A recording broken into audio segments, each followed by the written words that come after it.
예수님을 닮아가는 제자의 삶. 행복섬김 전도학교에 오신 여러분들을 진심으로 환영합니다. 저는 행복섬김 전도학교의 강사 주요한입니다. 본 강좌는 12주 과정으로 충청앞에서 개발한 행복섬김 전도학교의 교재를 바탕으로 진행됩니다. 남녀노소를 불문하고 모든 사람들은 행복을 바라고 원합니다.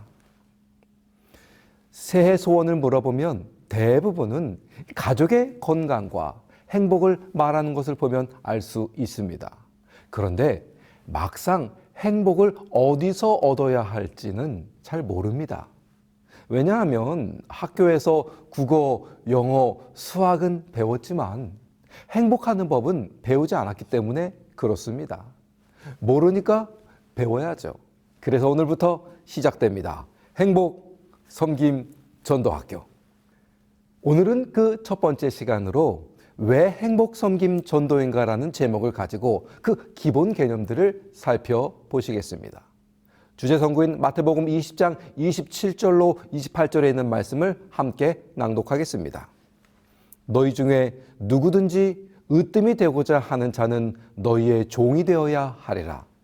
인자가 온 것은 섬김을 받으려 함이 아니라 도리어 섬기려 하고 자기 목숨을 많은 사람의 대속물로 주려 함이니라.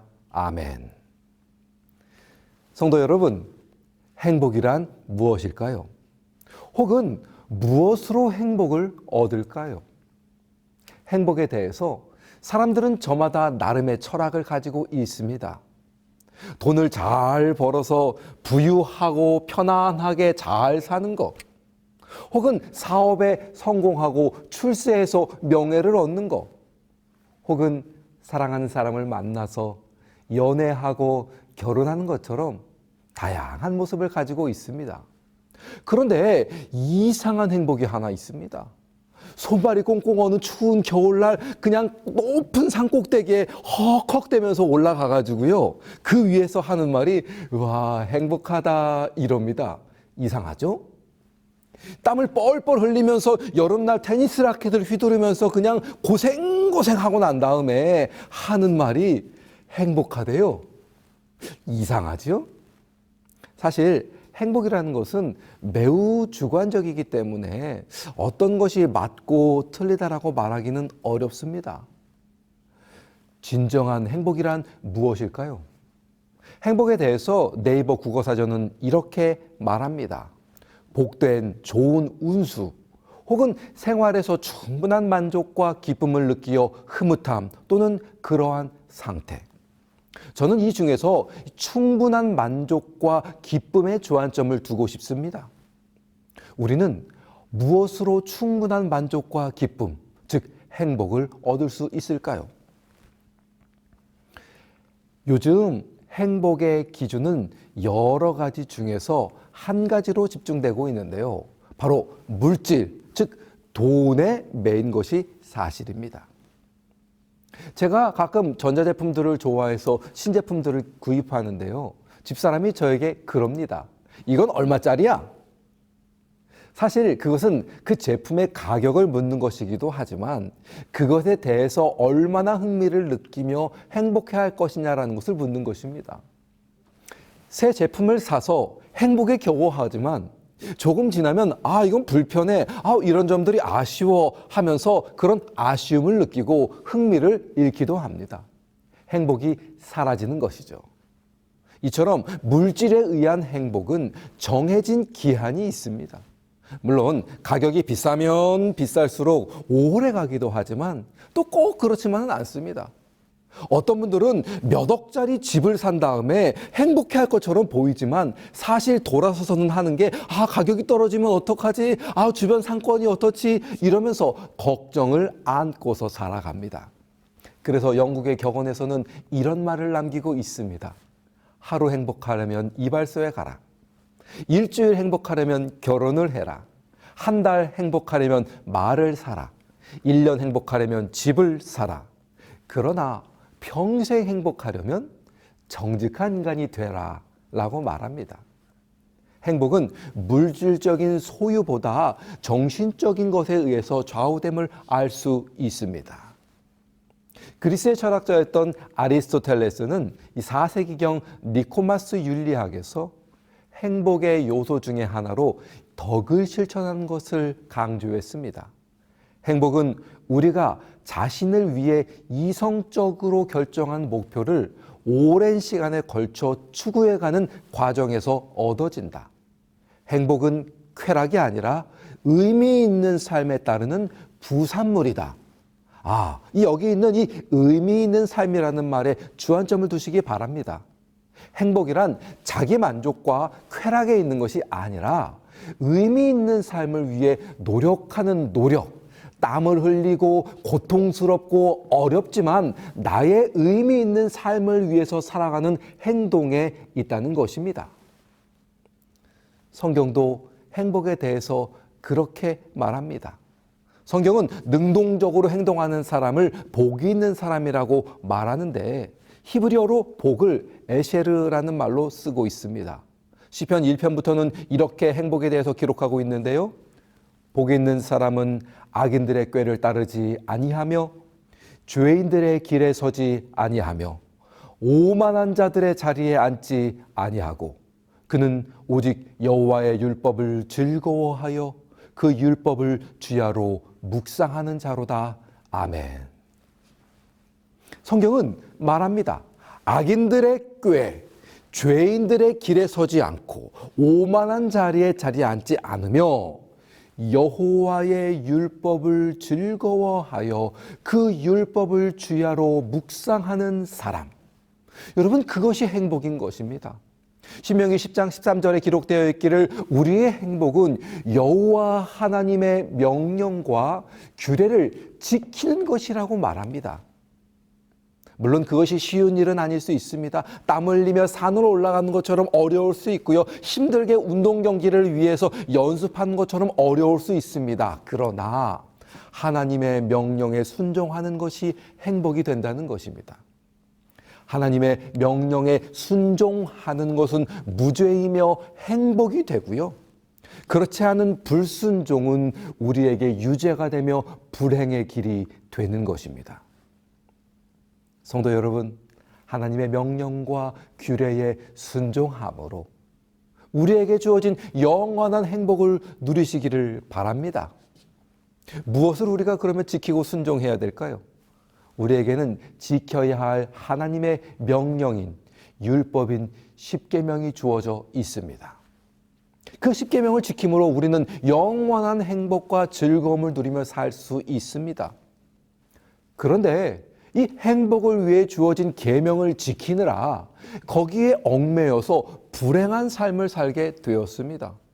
대표적으로 이스라엘 백성들에게 주어진 안식일 계명은 애굽에서 노예로 살던 그들에게 주인으로 쉼을 누릴 수 있는 아주 좋은 계명이었습니다.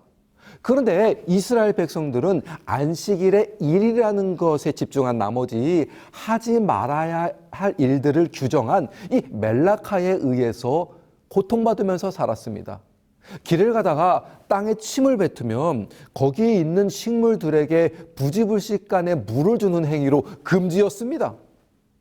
심지어 꽃을 물에다가 꽂으면 그것도 물 주는 행위라 금지입니다. 여러분, 지금 의자에 앉아 계시는데 이 의자에 앉으신 상태에서 옆으로 움직이시면서 북 하고 의자를 끌으시면 그 밑에 있는 땅이 파이거든요. 물론 지금 우리는 이 바닥이 단단하게 되어 있어서 땅은 아닙니다만 그것조차도 밭을 가는 행위로 간주되어서 금지입니다.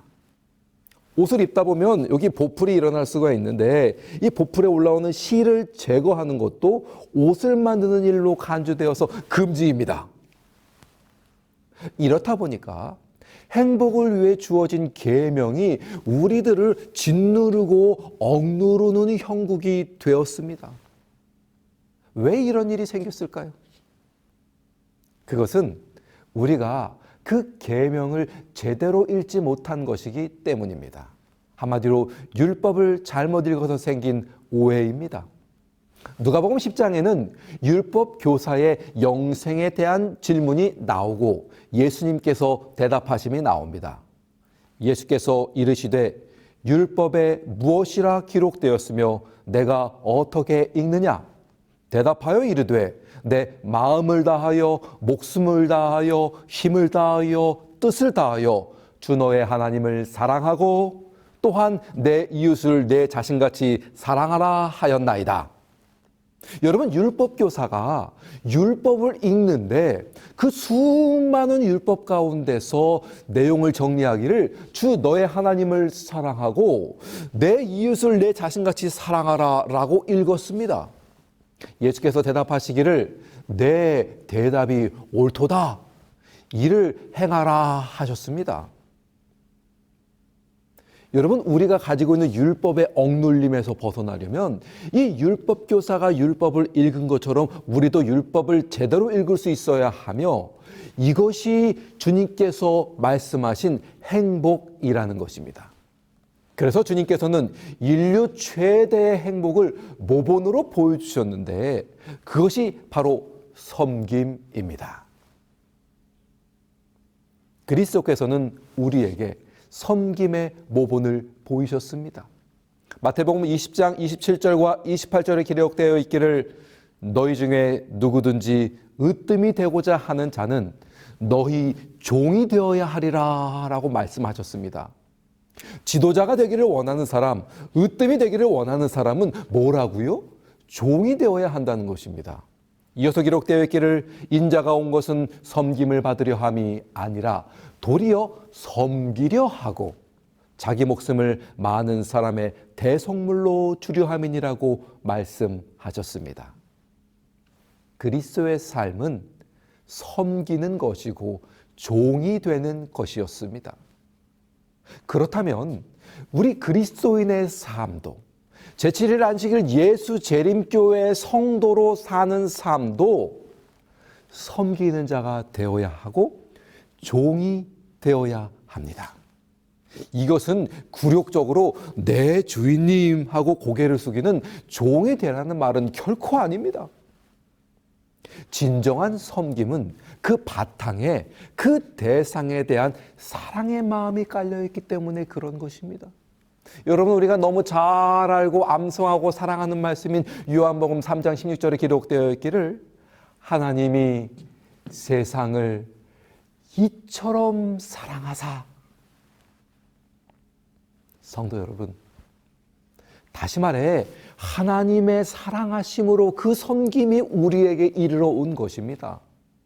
섬김은 사랑이 그 바탕에 있고요. 이것은 곧 하나님의 마음이며 하나님의 형상이며 하나님의 속성이 사랑임을 우리에게 다시 한번 보여주는 것입니다. 그러므로 예수 그리스도의 사랑의 마음으로 섬김을 실천하는 저와 여러분 되기를 간절히 바랍니다. 전 세계에 수십 개의 호텔과 리조트를 운영하는 리츠 칼튼 호텔이 있습니다.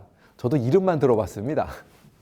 근데 세계적으로 명성을 얻고 있는 이 호텔이 어떻게 그렇게 크게 규모를 유지할 수 있냐 하면 그 회사의 모토가 있기 때문입니다.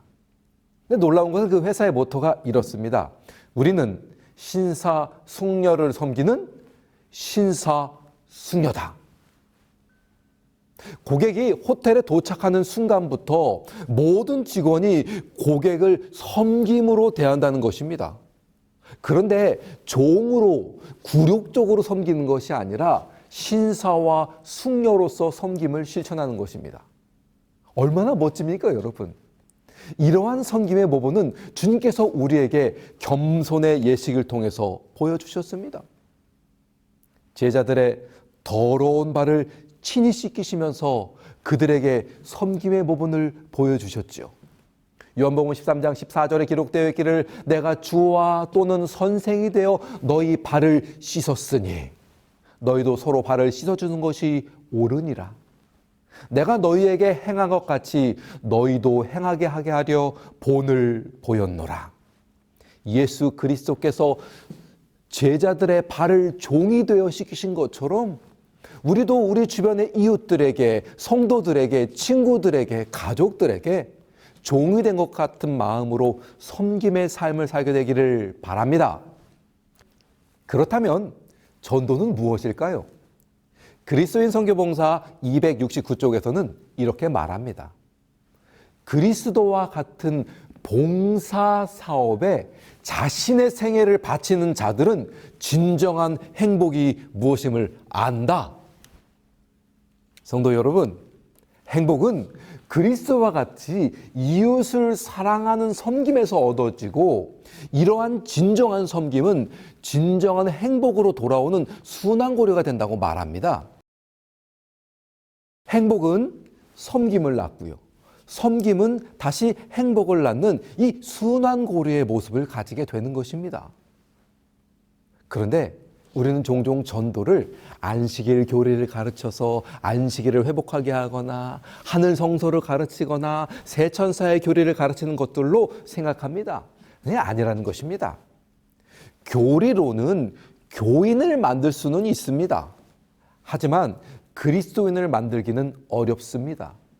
그래서 재림교회가 교리로 승부를 보다 보니 교인은 많은데 그리스도인들의 숫자는 나날이 줄어간다는 안타까움이 있습니다. 이 전도의 정의는 무엇인가 하면 불신자에게 예수님처럼 사랑의 정신을 가득 부어줌으로 그 구원의 복음이 그 속에 들어가게 하는 것을 전도라고 말합니다.